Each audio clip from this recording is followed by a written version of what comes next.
हेमकांत नोटियाल हमारे संवाददाता एक बार फिर से हमारे साथ जुड़ गए। हेमकांत, क्या सुन पा रहे हैं आप? जी जी। फिलहाल की क्या स्थिति है वहां पर? देखिए, इस समय जिस प्रकार से जो है कल जो है रात्रि को लगभग 9 बजे के लगभग जो है जो जिला मुख्यालय का जो नजदीकी गांव है मांडो में, वहां पे जब भारी मलबा आया, बहुत ज्यादा सैलाब वहां पर आया तो काफी नुकसान हुआ।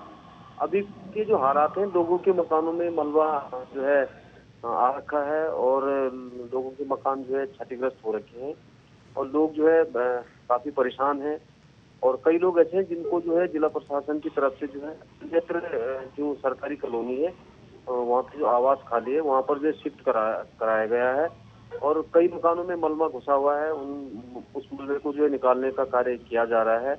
और कई लोगों को जो है जो त्वरित जो है आपदा राहत होती है उसको जो है देने का कार्य जो है जिला प्रशासन की तरफ से किया जा रहा है। और जो लोग हेमकांत।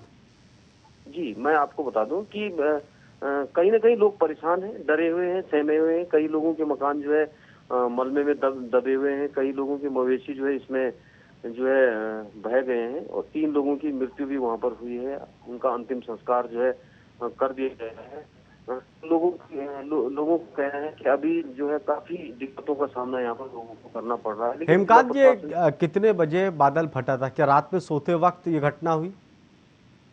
देखिए, जब हमारी लोगों से बातचीत हुई तो ग्रामीणों का ये कहना है कि जो है लगभग 9 बजे का समय था। लोग जो है खाना खाने की तैयारी कर रहे थे तो अचानक से जो है ऊपर जंगलों से आवाज आई और जिसके चलते जो है लोगों को जो है लोगों जो लोग हैं वो जो है जो जब फ्लड आया तो ऊपर टॉप पे जब जंगलों में बादल फटा तो वो दोनों तरफ डाइवर्ट हुआ। एक कंकराड़ी गांव में भी जो है काफी ज्यादा नुकसान हुआ है उत्तरकाशी में। और जो मांडो गांव है वहां पे भी जो है बहुत ज्यादा नुकसान हुआ है। कितने गांव तो प्रभावित हुए हैं हेमकांत? कितने गांव? मैं आपको बता दूं, 2 गांव, मांडो गांव अच्छा। और जो मुस्टिक शोर की तरफ जो है कंकराड़ी गांव है, वहां पर भी जो है नुकसान हुआ है। वहां पे भी एक व्यक्ति मांडो अभी भी गांव में लापता। कितने घर प्रभावित हुए? कितने घरों को नुकसान पहुंचा है? मांडो गांव में लगभग जो है 8 से 10 जो है मकान ऐसे हैं जो मलबे में जो है दब गए हैं। और लगभग 15 से 20 परिवार जो है इस आपदा से जो प्रभावित हुए हैं। और कई लोग ऐसे हैं कि जिनका घर जो रहने लायक नहीं है, उनको जिला प्रशासन की तरफ से जो अन्यत्र सरकारी आवास है, कॉलोनियां हैं यहाँ पे, वहाँ पे उनको हाल फिलहाल शिफ्ट करा दिया गया है। और जो हेमकांत। खतरे की जगह हाँ हेमकांत, लोग इस बात से नाराज हैं कि प्रशासन की तरफ से वक्त रहते राहत और बचाव कार्य शुरू नहीं किया गया। लोगों की क्या कुछ शिकायतें हैं प्रशासन को लेकर, सिस्टम को लेकर? देखिए, जिला प्रशासन की तरफ से हालांकि जिला प्रशासन शुरुआती दौर में कल वहां पर जो है जरूर गया था। जिला प्रशासन ने वहां पे जो है रेस्क्यू कार्य भी किया। जो मलबे में लोग दबे हुए थे, आपदा प्रबंधन की टीम, एनडीआरएफ, एसडीआरएफ की जो टीम थी, वहां पे उन लोगों ने जो है राहत बचाव कार्य जरूर किया। लेकिन जो आज सुबह जब जो है मंजर जब साफ हुई, कल शाम रात्रि का समय था, अंधेरा था, कुछ दिखाई नहीं दे। यही ये भी ग्रामीणों का कहना है कि अगर वहाँ पे लाइटिंग की व्यवस्था की जाती तो लोगों को जो है सुरक्षित स्थानों पर जाने में जो है दिक्कतें नहीं होती। लेकिन अभी जो अगर हम आज की बात करें सुबह की, जब मंजर जो है पूरा दिखाई दे रहा था कि कितना नुकसान वहाँ पर हुआ है, कितने मकानों को जो है क्षति हुई है, कितने जो है खेतों को नुकसान हुआ है, कितने मवेशी वहाँ पर जो है बह गए हैं, कितने लोग घायल हुए हैं। तो जिला प्रशासन की जो टीम है वहां पर काफी देर में आई है और इससे थोड़ा लोग जो है नाराज जरूर थे। और दूसरी सबसे बड़ी बात यहाँ पर ये थी कि बीएसएनएल की जो सेवाएं हैं वो कल शाम 6 बजे से जो है पूरी तरीके से बाधित थी। और अधिकांश जो नंबर जो अधिकारियों के होते हैं वो बीएसएनएल के ही होते हैं। तो लोग जो है अधिकारी से संपर्क नहीं कर पा रहे थे। ये सबसे बड़ी समस्या लोगों के सामने थी। हालांकि जिलाधिकारी जो है बाद में मौके पर आए, तमाम जो अधिकारी थे वो मौके पर पहुंच गए थे और जो तमाम जो राहत बचाव कार्य है वो जारी है। जी। तो राहत बचाव कार्य क्या अभी जो आप बता रहे हैं कि जारी है, ये काम पूरा नहीं हो पाया है? वक्त लगेगा इसमें? कितना वक्त लगेगा? प्रशासन को कुछ बताया उन्होंने? अब देखिए, हमारी जो है जो ग्रामीण है वहाँ पे जो बड़े बुजुर्ग जो लोग हैं उनसे हमारी बातचीत हुई है। क्योंकि त्वरित जो आपदा राहत है वो वहाँ पर होनी चाहिए। हमारी कुछ महिलाओं से भी बात हुई थी, उनका कहना है कि हमारे घर का जो सामान है वो पूरी तरीके से मलबे में दब गया है। खाद्य सामग्री हो, रहने के जितने भी कपड़े वगैरह जो भी वो सारे दबे हुए हैं।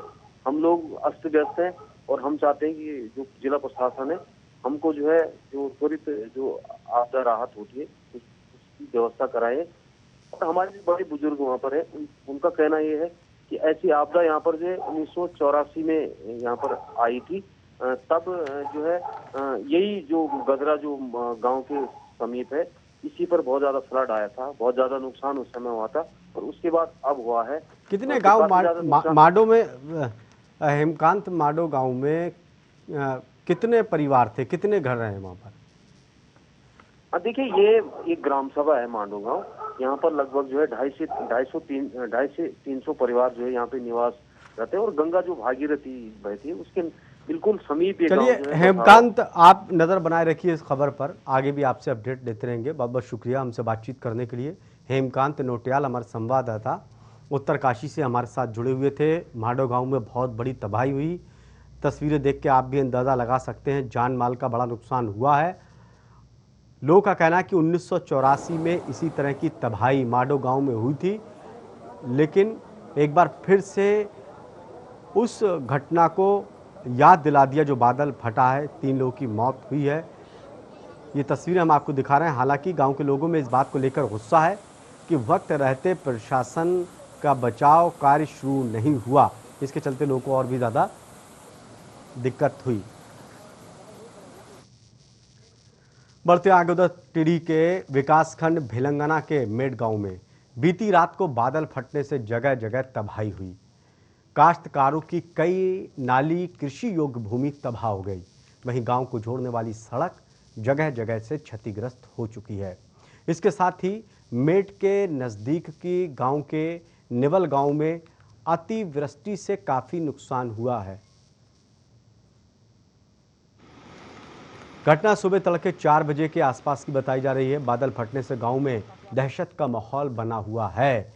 कई घर मलबे में तब्दील हो चुके हैं। ये तस्वीरें काफ़ी भयावह तस्वीरें हैं जो हम आपको दिखा रहे हैं। पूरे क्षेत्र में और खासकर मेड गांव में बादल फटा है, जिसको मलबा जो है घरों में घुस गए, जगह जगह रास्ता ध्वस्त हो गए और जान माल की खतरा नहीं है, इससे बच गए। पर वहाँ पर जो है जगह जगह रास्ते अवरुद्ध हो गए और घरों में मलबा घुसा। कई जिन मकान में एक आध मकान ऐसे जहाँ कोई रहता नहीं था वो भी गिर चुका है और जगह जगह जो है खेती सारी बह गई है। जगह जगह जो है कुछ लगता है वहाँ पर स्थानीय प्रशासन पटवारी वहाँ पर पहुँच चुका है। पहाड़ से लेकर मैदान तक उत्तराखंड में आफत की बारिश बरस रही है। मौसम विभाग की माने तो कल प्रदेश में बारिश का सिलसिला यूं ही बना रहेगा, यानी कि आने वाले वक्त भी काफ़ी मुश्किल भरे उत्तराखंड के लोगों के लिए होंगे। कुमाऊं रीजन के ज़िलों में हल्की बारिश होगी, वहीं गढ़वाल रीजन के ज़िलों में भारी बारिश की संभावना है। गढ़वाल क्षेत्र में देहरादून, हरिद्वार और उत्तरकाशी में कहीं कहीं बहुत भारी बारिश की मौसम विभाग ने आशंका जताई है। इसके साथ ही टिहरी और उत्तरकाशी में हो रही भीषण बारिश के चलते मौसम विभाग ने लोगों से सतर्क रहने की भी अपील की। वहीं कुमाऊं क्षेत्र की बात करें तो नैनीताल, पिथौरागढ़, बागेश्वर और चंपावत में भी बारिश का सिलसिला बना रहेगा। मौसम विभाग का कहना है कि पूरे प्रदेश में बरस रही बारिश के बीच नदियों का जल स्तर भी बढ़ेगा, साथ ही लैंडस्लाइड जैसी दिक्कतें भी आ सकती हैं। भूस्खलन भी हो सकता है, बादल भी फट सकते हैं, इसलिए सतर्क रहने की ज़रूरत है। ऐसे में लोगों से मौसम विभाग का कहना है कि सतर्क रहें, किसी तरह की दिक्कत ना हो, जान माल का नुकसान ना हो, लापरवाही बिल्कुल ना करें। तो यहाँ कल भी हैवी जो वेरी हैवी रेंस है उसकी संभावना उत्तरकाशी, देहरादून या टिहरी जो जनपद हैं इनमें कल भी संभावना अच्छी है। इवन हरिद्वार डिस्ट्रिक्ट में भी मैं बोलूँगा कि वहाँ पर भी कल भी संभावना हैवी रेंस की है या वेरी हैवी रेंस की एकाध दुक्का जगहों में वो रहेगी। क्योंकि रेनफॉल एक्टिविटी कंटिन्यूस चली रही है तो उसके चलते कहीं ना कहीं जो इम्पैक्ट है वो कल भी देखने को मिलेगा। तो लोगों को बिल्कुल हिल्स में जो भी आवागमन कर रहे हैं या नदी नालों के किनारे जो रह रहे हैं या आवागमन ऐसे क्षेत्र में भी कर रहे हैं तो उनको बिल्कुल सतर्क रहने की ज़रूरत है। बहुत देखकर जो है चलना पड़ेगा कि जिससे जो है कोई घटना या उसके आने वाले 24 घंटे उत्तराखंड के लिए काफी भारी होंगे। 2 संवाददाता हमारे साथ जुड़ चुके हैं ज्यादा जानकारी के साथ। के सेमवाल चमोली, नितिन सिंह देहरादून से। नितिन सिंह, मौसम विभाग का क्या कुछ कहना है, आने वाले 24 घंटे में क्या कुछ हो सकता है? बिल्कुल बताना चाहूंगा, मौसम विभाग ने पहले ही चेतावनी दी थी कि जो बारिश है वो काफी ज्यादा मूसलाधार रहेगी। आने वाले दिनों में बात की जाए गढ़वाल और कुमाऊं, तो गढ़वाल मंडल में ज्यादा बारिश होने की है और जैसा कि बादल फटने की भी लगातार खबरें आ रही हैं अलग अलग जगहों से, और प्रदेश में भी लगातार 2 दिनों से बारिश हो रही है। काफी मूसलाधार नहीं कहूंगा, लेकिन रात को बारिश काफी तेज बढ़ जा रही है और दिन सुबह से शाम तक बारिश हल्की फुल्की रह रही है और कई बार तेज हो रही है। कई सारे इलाकों में पानी भरने से लोगों को बहुत सारी समस्याओं का सामना भी करना पड़ रहा है। कई जगह रोडें जो है वो धंस गई हैं, कई जगह रोडें धंस चुकी हैं और कई जगह के सेमवाल, चमोली और उसके आसपास के इलाकों में इस वक्त मौसम का मिजाज कैसा बना हुआ है? जी देखिए, आप देख सकते हैं इस समय भी अभी यहाँ पे बारिश लगातार जारी है और पिछले रात भर की अगर बात करें तो रात भर काफी तेज बारिश रही और इस समय भी कल रात से ही लगातार बारिश अभी भी जारी है। अगर चमोली जनपद की बात करें, हालांकि सुबह जो है 2 जगहों पर नेशनल हाईवे बाधित हो गया था। बद्रीनाथ राष्ट्रीय राजमार्ग पागल नाला और के पास बाधित हो गया था, लेकिन उसको जल्दी उस मार्ग को खोल दिया गया था। तो इस तरह से देखा जाए राष्ट्रीय राजमार्ग तो चमोली जनपद में खुला है, लेकिन अगर ग्रामीण क्षेत्रों की बात करें तो 39 सड़कें अभी भी अलग अलग क्षेत्रों में जो संपर्क मार्ग हैं, छोटे ग्रामीण क्षेत्रों के मार्ग हैं, वो बंद चल रहे हैं। तो ये एक बड़ी समस्या है कि जो तो क्या कई गांवों का संपर्क, के सेमवाल, जैसे आप बता रहे हैं कि जो संपर्क मार्ग है वो बंद हो चुके हैं, तो क्या कई गांवों का संपर्क दूसरे इलाकों से कट चुका है? बिल्कुल, जो जैसे कि मैंने बताया कि जो 39 ग्रामीण क्षेत्र की सड़कें हैं वहां पर बारिश के कारण जो भूस्खलन अलग अलग जगहों हुआ है, उनके कारण जो संपर्क मार्ग हैं और जो रास्ते हैं वो बंद हो गए हैं। इस कारण जो है उन रास्तों पर आवाजाही नहीं हो पा रही है। हालांकि राहत की बात यह है कि जो मुख्य मार्ग है, राष्ट्रीय राजमार्ग है, वो खुला है और ये एक राहत की बात है। लेकिन जो ग्रामीण क्षेत्रों से जो सूचनाएं आ रही, जो खबरें आ रही हैं दूर के इलाकों में, जो 39 सड़कें रास्ते ऐसे हैं जो कि भूस्खलन के कारण बंद पड़े हैं, तो वो एक बड़ी समस्या है कि ग्रामीण क्षेत्रों तक अगर बारिश इसी तरह जारी रहती है तो आगे भी और समस्या खड़ी हो सकती है, खासतौर से दूरस्थ ग्रामीण क्षेत्रों के लिए। के सेमवाल, क्योंकि मौसम विभाग ने कहा कि 24 घंटे बड़े भारी पड़ सकते हैं उत्तराखंड के लिए मौसम के लिहाज से, तो क्या कुछ लोग एहतियात बरत रहे हैं? चमोली और उसके आसपास के इलाके में, दूरदार इलाके में जाने से डर रहे हैं, पहाड़ी इलाके में जाने से डर रहे हैं, क्या कुछ एहतियात बरत रहे हैं उस इलाके के लोग? देखिए, अभी जो ग्रामीण क्षेत्र है, पहाड़ी क्षेत्र है, वहां पर तो हर साल जो ये बरसात का मौसम होता है, लोग एक मनोवैज्ञानिक तौर से एक तरह से तैयार रहते हैं बारिश के लिए। लेकिन एक सबसे बड़ी समस्या चमोली जनपद की अगर कहें कि जिला मुख्यालय गोपेश्वर है, जो उसके सामने खड़ी हो गई है। जो जिला मुख्यालय गोपेश्वर है उसमें चारों तरफ से भूस्खलन हो रहा है और उसकी जद में जिला मुख्यालय गोपेश्वर आ रहा है। तो ये एक बड़ी समस्या हो गई है। हालांकि इस पे काफी राजनीति भी हुई, कई सारे दलों के लोग इस भूस्खलन क्षेत्र में दौरा करने भी आए। सब लोगों ने जो क्षेत्र के लोग हैं उनकी समस्याएं भी सुनी, जिलाधिकारी तक भी लोग पहुंचे, वहां तक भी दरखास्त गई। लेकिन चूंकि बहुत बड़े एरिया में ये भूधसाव हो रहा है, पिछले समय में जिला प्रशासन की तरफ से वहां पर 20 लाख रुपए जारी करके इसके ट्रीटमेंट करने की कवायद शुरू की गई थी। लेकिन जो स्थानीय लोग हैं उनका कहना है कि ये एक बहुत छोटी धनराशि है और जिस हिसाब से ये भूस्खलन हो रहा है गोपेश्वर जिला मुख्यालय के आसपास, उसके निचले इलाकों में बैतरणी मंदिर मार्ग की तरफ जिस तरह से ये भूस्खलन हो रहा है, भूधसाव हो रहा है, उससे निश्चित तौर पे कहीं ना कहीं पूरे जिला मुख्यालय को एक तरह से खतरा बन गया है। के सेमवाल, उस इलाके पे बहुत लंबे वक्त से आप नजर रखते हैं, आपका जो है वो पत्रकारिता को लेकर वहाँ की चीजें जो आप दिखाते हैं, अनुभव है, आपको क्या लग रहा है कि क्या कुछ पहले में और अब में तब्दीली दिखाई दे रही जिसकी वजह से अब मौसम ज़्यादा ख़राब हो रहा है, बादल ज़्यादा फट रहे हैं, अब जो है वो पहाड़ ज़्यादा दरक रहे हैं? तब्दीली क्या हुई है? क्या कुछ बुजुर्ग लोग बताते हैं कि पहले भी ऐसे ही बादल फटते थे, या ये अब दिक्कत हुई है? देखिए, दो तीन चीजें हैं इसमें। अगर पर्यावरणीय दृष्टिकोण से देखें तो जिस तरह से जनता का दबाव बढ़ा है, जो जनसंख्या का दबाव बढ़ा है, जैसे कि मैंने एक अभी फौरी समस्या बताई कि जिला मुख्यालय गोपेश्वर पूरा लैंडस्लाइड की जद में एक तरह से आ गया है। तो पिछले समय में काफी जनसंख्या यहाँ पे बढ़ी है। दूसरी, अगर पर्यावरणीय दृष्टिकोण से कहा जाए तो अभी कुछ समय पहले यहाँ पर आपने रेणी आपदा को लेकर के पूरा देश में चर्चित रहा था ये इलाका। जो इस तरह की जल विद्युत परियोजना है वो भी एक समस्याएं बनी हुई है अगर हम बड़े उसमें परिप्रेक्ष्य में देखें। वहीं दूसरी ओर जो बड़े जो डैम बने हैं उनके कारण बिल्कुल प्रकृति से छेड़छाड़ की वजह से सब कुछ हुआ है। नितिन सिंह, मैं अभी आपके पास आऊंगा, इससे पहले राजू पांडे नैनीताल से हमारे संवाददाता हमारे साथ बने हुए हैं। राजू पांडे, नैनीताल उसके आसपास में इस वक्त कैसा मौसम है?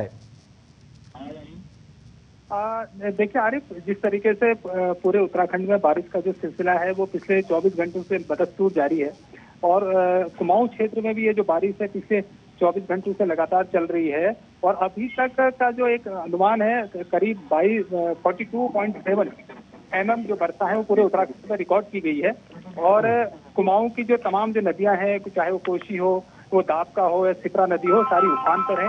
उसके अलावा जो नदी नाले हैं वो पूरी तरीके से उफान पर है और मौसम विभाग ने एक अलर्ट जारी करते हुए लोगों से सतर्क और सजग रहने की अपील भी की है।